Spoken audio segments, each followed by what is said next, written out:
Hi everyone, welcome back to my YouTube channel. I hope you all are doing well. तो शुरू करते हैं आज का पार्ट। कल के पार्ट में हमने देखा था कि वांग शन साथ में थे। विंग और वांग जी एक दूसरे को किस कर रहे थे। उनका किस बहुत ही इंटेंस था। वांग जी की टंग विंग के माउथ में थी। वो विंग के माउथ को एक्सप्लोर कर रहा था। उन्होंने अपनी बॉडी को स्विफ्ट किया। अब विंग नीचे था और वांग जी उसके ऊपर। जब विंग ने अपनी आंखें खोली तो वांग जी उसे बहुत ही प्यार से देख रहा था। विंग उससे कहता है, लानजान मेरे साथ रुको। विंग की आवाज़ में किसी भी तरीके का डर नहीं था। वांग जी ने उसके फॉरहेड पर किस किया और उससे कहा, ठीक है, जब तक विंग चाहेगा मैं यहीं पर रुकूंगा। ये सुनकर विंग कहता है, अच्छा, कि तुम मेरे साथ हमेशा रहोगे? इस पर वांग जी कहता है, हमेशा। विंग का हाथ वांग जी के चेहरे पर था। वह स्माइल करके वांग जी की चीख पर एक किस करता है। वो कहता है, लानजान, लगता है मेरा जानर बड़ा हो गया है। इस पर वांग जी कहता है, विंग, तुम मुझसे इतने भी बड़े नहीं हो। ये सुनकर विंग जोर से हंसते हुए उसके गालों को पिंच करता है। वो कहता है, लेकिन मैं हमेशा तुम्हारा वे गगा रहूंगा। वांग जी परेशान होकर उससे कहता है, नहीं, लेकिन विंग को उसे टीज करने का एक और मौका मिल गया था। उसे वांग जी इस तरीके से बहुत ही क्यूट लग रहा था। वो कहता है, लेकिन मैं तुमसे बड़ा हूं। क्या मेरा जानर गगा बनना चाहता है? इस पर वांग जी एम्बैरेस होते हुए कहता है, रिडिकुलस। विंग ने वांग जी की एम्बैरेसमेंट को महसूस कर लिया था। वो उसके गले में अपने आर्म्स को रैप करके सॉफ्टली उससे कहता है, लानर गगा, क्या तुम विंग को पसंद करते हो? तुम कब से मुझे पसंद करते हो? ये सुनकर वांग जी उसे दोबारा से किस करने लग गया था। उसका ये किस डिमांडिंग था। विंग ना ही वांग जी को रोक सकता था, ना ही कोई कंप्लेन कर सकता था। इसलिए उसने भी इस किस का रिस्पॉन्स किया। वो दोनों एक दूसरे को किस कर रहे थे। वांग जी ने विंग के रोप्स को ओपन किया। सरप्राइज में विंग ने मौन किया। इस बार वांग जी का टच बिल्कुल भी पोलाइट नहीं था। वांग जी की उंगलियां विंग की बॉडी पर थी, जो विंग को पागल बना रही थी। लेकिन विंग के लिए ये काफ़ी नहीं था। वो वांग जी में पूरी तरीके से खो जाना चाहता था, ताकि उन्हें कभी कोई अलग न कर पाए। विंग ने भी वांग जी के रोप्स को ओपन किया और कंधों से उन्हें नीचे गिरा दिया। वांग जी के ब्रॉड शोल्डर एक सच्चे वॉरियर की निशानी थे। विंग अब खुद को नहीं रोक सकता था। लेकिन जैसे ही विंग का हाथ वांग जी के वाउंड्स पर गया, जहाँ पर बैंडेज लगे हुए थे, वो रुक गया। वो वांग जी से कहता है, लानजान, वेट, हमें ये नहीं करना चाहिए, तुम्हें चोट लगी है। वांग जी विंग की नेक को सब कर रहा था। इससे पहले कि विंग प्रोटेस्ट करता, वांग जी ने उसके रोप्स को पूरी तरीके से निकाल दिया। विंग की पूरी बॉडी शिवर कर रही थी। वांग जी अपनी रफ वॉइस में कहता है, मैंने 10 साल वेट किया है। विंग वांग जी का नाम लेता है। वो नहीं जानता था कि कब उसकी फीलिंग्स इतनी बढ़ गई। वो सोच रहा था कि क्यों उन्होंने इतने साल बर्बाद कर दिए, क्यों उन दोनों ने एक दूसरे से पहले बात नहीं की। तभी वांग जी ने अपने रोप्स भी निकाल दिए। वो विंग की पूरी बॉडी को किस कर रहा था और विंग मोर्निंग कर रहा था।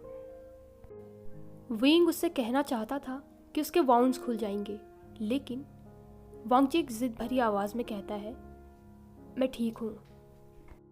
उन दोनों का लव मेकिंग स्टार्ट हो गया था और पूरे टाइम विंग वांग जी को टीज किए जा रहा था, जिसकी पनिशमेंट उसे अच्छे से मिल रही थी। वांग जी उससे कहता है, विंग, चुप रहो, मुझे टीज मत करो। इस पर विंग कहता है, तुम मुझे इस तरीके से ट्रीट नहीं कर सकते हो। ये सुनकर वांग जी कहता है, मैं कर सकता हूँ।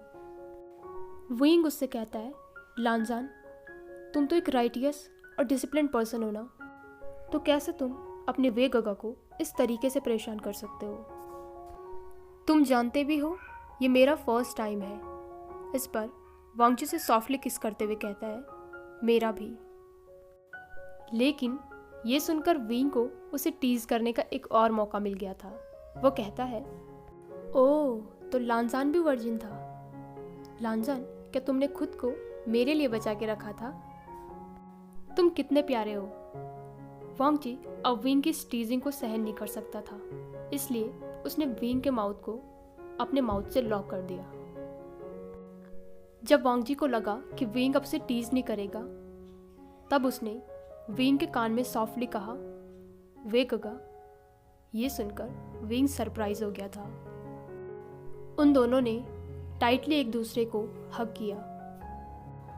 वेवुशियान के लिए सबसे बड़ी खुशी लान वांगजी के साथ होना है। उनका लव मेकिंग खत्म होने के बाद उन दोनों ने बात लिया। विंग ने वांगजी के वाउंड्स को ट्रीट किया। वांगजी के कुछ वाउंड्स खुल गए थे, जिससे विंग को बहुत ही गिल्टी फील हो रहा था, लेकिन वांगजी को इससे कोई भी फर्क नहीं पड़ा था। वो विंग की वरी को दूर करने के लिए उसके माथे पर किस करता है। वो दोनों तैयार होकर ऑडियंस हॉल की तरफ गए। ऑडियंस हॉल में आज भी मजिस्ट्रेट आपस में डिबेट कर रहे थे। वो लोग बाहर से भी उनकी आवाज़ें सुन सकते थे। दरवाजे पर पहुंचकर उसने गार्ड को चुप रहने का इशारा किया और वो बिना अनाउंसमेंट के अंदर गया। अंदर जाकर उसने देखा कि जिन गुआंगशियान थ्रोन के बगल में ही बैठा है। विंग सोच रहा था कि इसकी इतनी हिम्मत भी हो गई कि ये रॉयल थ्रोन के पास बैठ सके। जिन गुआंगशियान कह रहा था, मेरे पास एक सॉल्यूशन है।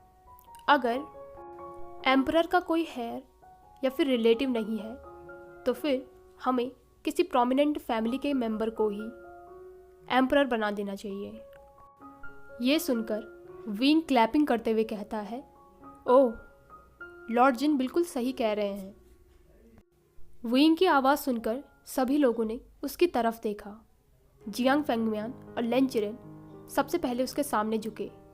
उन दोनों को देखकर बाकियों ने भी अपने होश को संभाला और वो विंग के सामने झुक गए। विंग को देखकर जिन गुआंगशियान स्टिफ हो गया था। वो सबसे लास्ट था जिसने विंग को ग्रीट किया था। विंग आगे बढ़ा। वांगजी उसके पीछे था और बाकी सब लोग अपने घुटनों पर थे। जिन गुआंगशियान विंग की तरफ देखकर कहता है, योर मैजेस्टी, वो मैं। लेकिन तभी वांगजी ने अपनी स्वॉर्ड को उसके गले पर रख दिया। वो कहता है, हिम्मत भी मत करना। वेवुशियान थ्रोन पर बैठकर उसकी तरफ देखते हुए कहता है, आपने क्या कहा? आपने जो भी अभी कहा वो सब कुछ काफ़ी था आपकी फैमिली से सारे ऑनर और उसका टाइटल लेने के लिए। हॉल में पूरी तरीके से शांति हो गई थी। किसी ने भी एक शब्द नहीं कहा।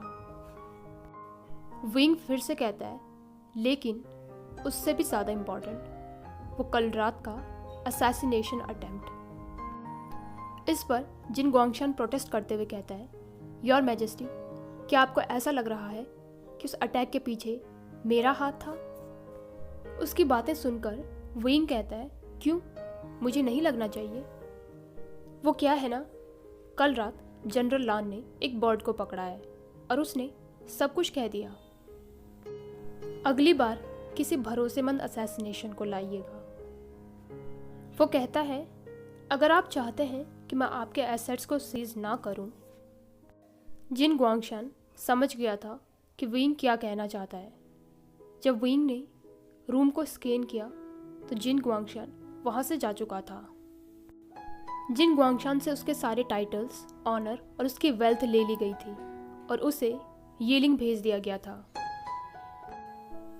विंग तो उसे डेथ पनिशमेंट देना चाहता था, लेकिन फिर उसे जिन जोशियान का ख्याल आया, जिसके साथ वो किसी भी तरीके की दुश्मनी नहीं चाहता था, क्योंकि जिन जोशियान ने उसके लिए एक बहुत बड़ी वॉर लड़ी थी। और अब उसने जिशान में रहने का ही सोच लिया था। दूसरी तरफ जिन गोंगयाई पता नहीं कहाँ चला गया था। 1 महीने की सर्चिंग के बाद भी वो उन्हें नहीं मिला था, इसलिए विंग ने उसे ढूंढना बंद कर दिया था। विंग ने शुयांग को भी फ्री कर दिया था। लान वांगजी ने इसका विरोध किया था, लेकिन विंग उससे कहता है कि उन्होंने उससे प्रॉमिस किया था। विंग वांगजी के पास जाकर कहता है, लानजान, तुम क्यों परेशान हो?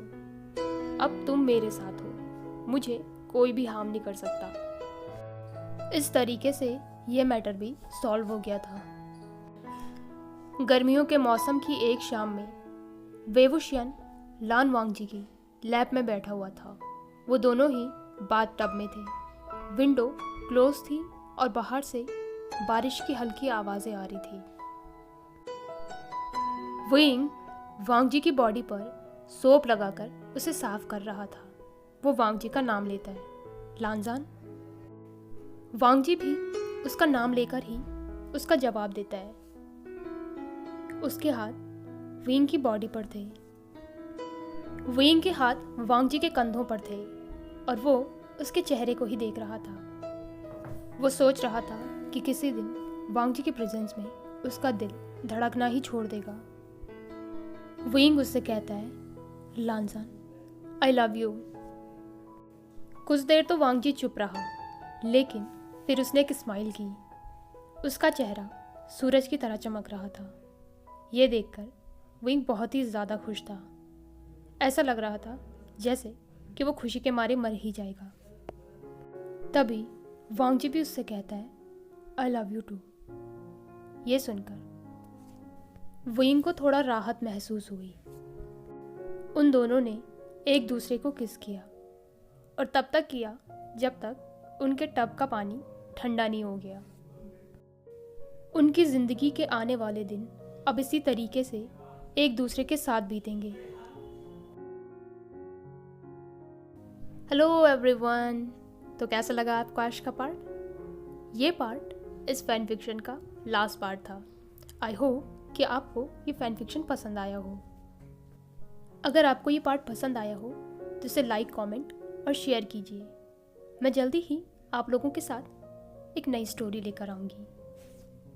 तब तक आप लोग चैनल को सब्सक्राइब कर दो, बेल आइकन को दबा दो। Thank you.